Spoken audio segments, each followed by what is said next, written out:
أما بعد فأعوذ بالله من الشيطان الرجيم. بسم الله الرحمن الرحيم.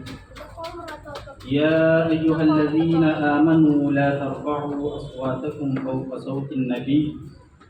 صدق الله العظيم. میرے واجب الاحترام طلباء کرام، نبی کریم صلی اللہ علیہ وسلم جو دین ہم تک پہنچا گئے ہیں، یہ دین ایسا مبارک دین ہے کہ یہ ہمیں پوری زندگی بسر کرنا سکھاتا ہے۔ ہماری زندگی کا تعلق سیاست سے ہو تو دین اسلام سیاست کی بھرپور رہنمائی کرتا ہے۔ ہماری زندگی کا تعلق معاشی اعتبار سے ہو تو دین اسلام بھرپور طریقے سے ہماری رہنمائی کرتا ہے کہ آپ نے اپنی معاشی زندگی کیسے بہتر کرنی ہے۔ ہماری زندگی کا تعلق ازدواجی زندگی سے ہو، معاشرت سے ہو، کسی بھی قسم کے تعلق کو اگر ہم دیکھیں جو انسان کی زندگی میں بہت ضروری ہے، تو ہر تعلق، ہر شعبہ زندگی کو دین اسلام بھرپور انداز سے بیان کرتا ہے اور چھوٹی چھوٹی بات ہمیں بچوں کی طرح سکھلاتا ہے۔ تو دین اسلام مکمل ضابطۂ حیات ہے۔ ہم دیگر جو شریعتیں ہیں، دیگر جو ادیان ہیں دنیا میں، ہم ان کو چیلنج کر سکتے ہیں۔ مثال کے طور پر عیسائی ہیں تو وہ اپنی پوری زندگی اپنے نبی کے طریقے پر نہیں دکھا سکتے، اور اتنے اہم شعبہ جو ہیں وہ اپنے نبی کی سیرت سے نہیں دکھا سکتے۔ مثال کے طور پر حضرت عیسیٰ علیہ السلام نے شادی ہی نہیں کی، تو جب شادی ہی نہیں کی تو ان کی سیرت میں ازدواجی زندگی ہمیں کیسے ملے گی؟ تو نامکمل دین ہوئے نا۔ اس سے ہمیں پتہ چلتا ہے کہ نبی کریم صلی اللہ علیہ وسلم نے ہمیں جو دین دیا ہے وہ مکمل دین ہے، اس میں کوئی کجی نہیں ہے، اس میں کوئی کمی نہیں ہے۔ حتیٰ کہ آپ اندازہ کریں، اگر آپ سیرت النبی صلی اللہ علیہ وسلم کا مطالعہ فرمائیں تو آپ بہت ایک اہم چیز نوٹ فرمائیں کہ حضور علیہ السلام نے ہمیں سونا کیسے ہے، سونے کے بعد اٹھنا کیسے ہے، اٹھنے کے بعد پڑھنا کیا ہے، حتیٰ کہ جب بستر آپ چھوڑیں گے، جوتا پہنیں گے، تو فرمایا کہ جوتا پہنتے وقت آپ اس جوتے کو جھاڑ لیا کرو، ہو سکتا ہے اس میں کوئی چیز ہو جو آپ کو نقصان دے۔ سبحان اللہ۔ تو اس حد تک نبی کریم صلی اللہ علیہ وسلم ہم تک اس دین کو پہنچا ہے۔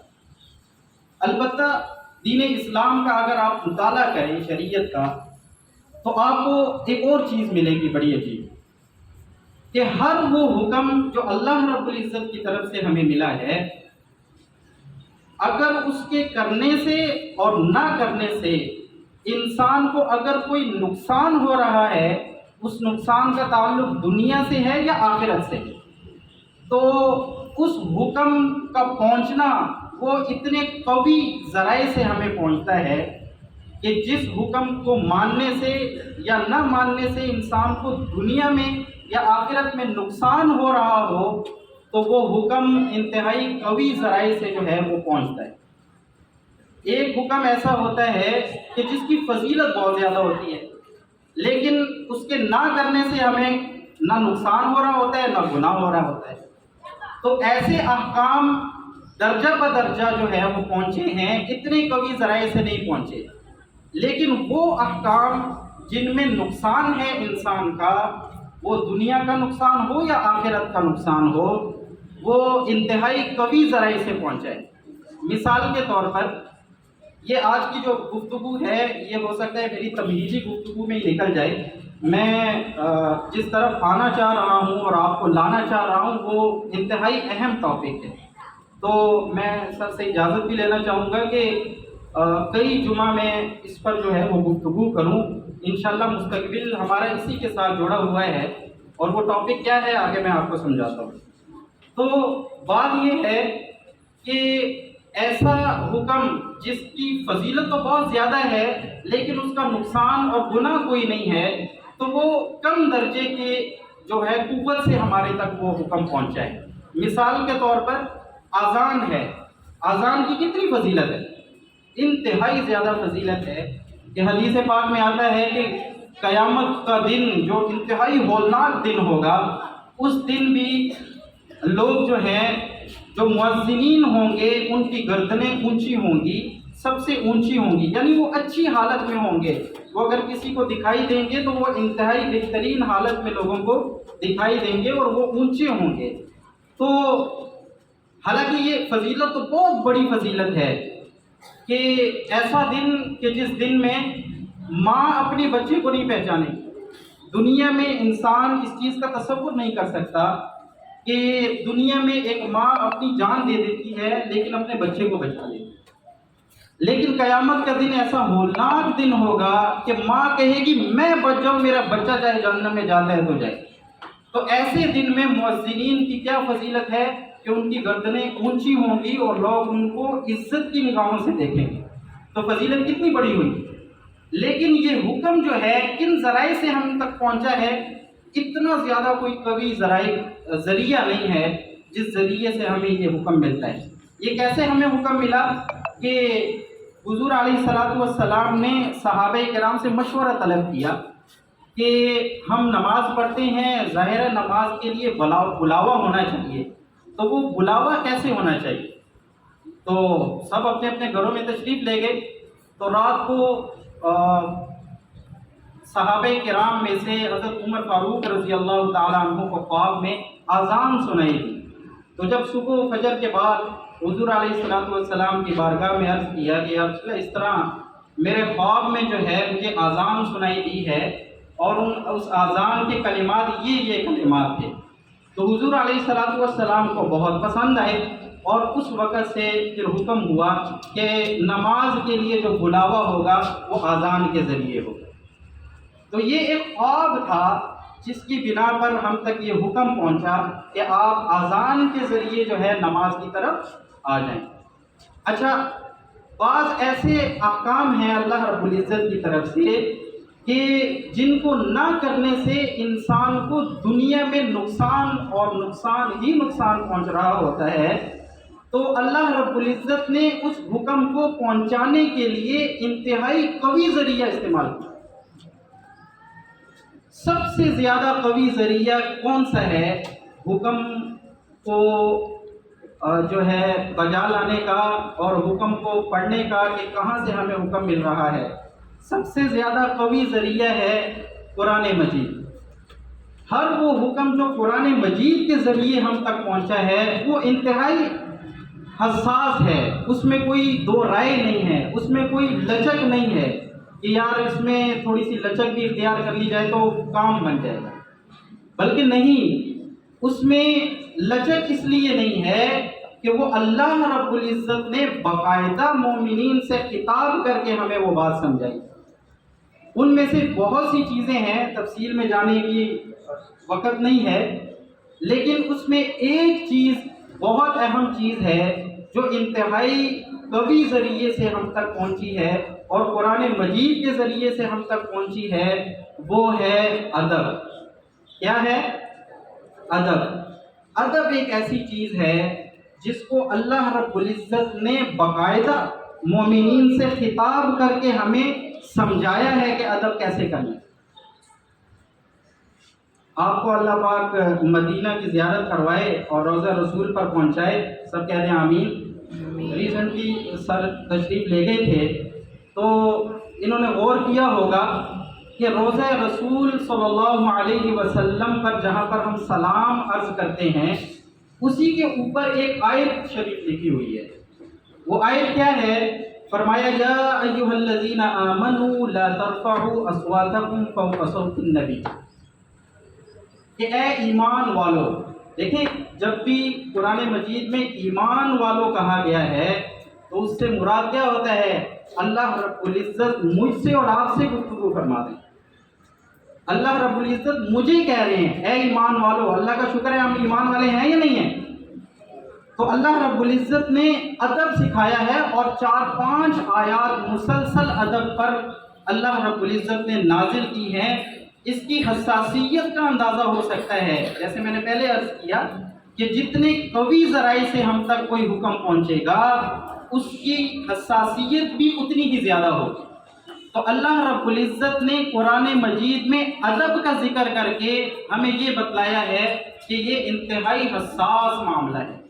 تو اللہ رب العزت نے پہلا ادب کس کا کرنے کو سکھایا کہ آپ نے اپنے نبی حضرت محمد صلی اللہ علیہ وسلم کا ادب کیسے کرنا ہے.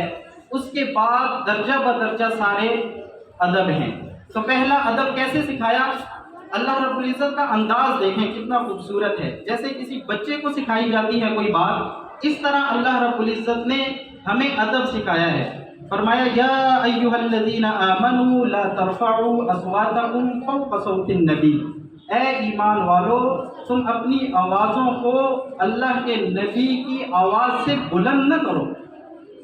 ولا تجہروا لہ بالقول کجہر بعضکم لبعض، اور تم آپس میں ایسے گفتگو نہ کرو، اور تم نبی صلی اللہ علیہ وسلم سے اس طرح گفتگو نہ کرو، اس انداز سے گفتگو نہ کرو، اتنی آواز سے گفتگو نہ کرو جیسے تم آپس میں گفتگو کرتے ہو. اور پھر ڈانٹ کے انداز سے فرمایا ان تحبط اعمالکم وانتم لا تشعرون، کہ اگر تم ایسا ہی کرو گے تو یہ نہ ہو کہ تمہارے سارے اعمال ضائع ہو جائیں اور تمہیں خبر تک نہ ہو. یعنی یہ ان بے ادبی جو ہے یہ ان اعمال میں سے ہے، اور نبی صلی اللہ علیہ وسلم کی بے ادبی کہ اس گناہ کی وجہ سے انسان کے سارے نیک اعمال بھی ضائع ہو جاتے ہیں. تو آپ نے دیکھا ہوگا، اللہ آپ کو لے جائے تو آپ دیکھیں گے انشاءاللہ کہ روزے رسول صلی اللہ علیہ وسلم پر اتنا ہجوم ہونے کے باوجود آج بھی انتہائی خاموشی ہوتی ہے، انتہائی خاموشی ہوتی ہے. تو یہ انشاءاللہ میں مزید آیات بھی آپ کے سامنے رکھوں گا، ٹائم کی قلت کی وجہ سے میں بات سمیٹنا چاہ رہا ہوں. تو یہ تو ہے قرآن جس نے ہمیں ادب سکھایا ہے، تو اس کی حساسیت کا اظہار بھی کرنا چاہیے، اسے سمجھنا بھی چاہیے اور اس پر عمل بھی کرنا چاہیے کہ یہ انتہائی حساس معاملہ ہے کہ ہم بے ادب ہو جائیں اور ہم ادب نہ کریں اور ادب چھوڑ دیں.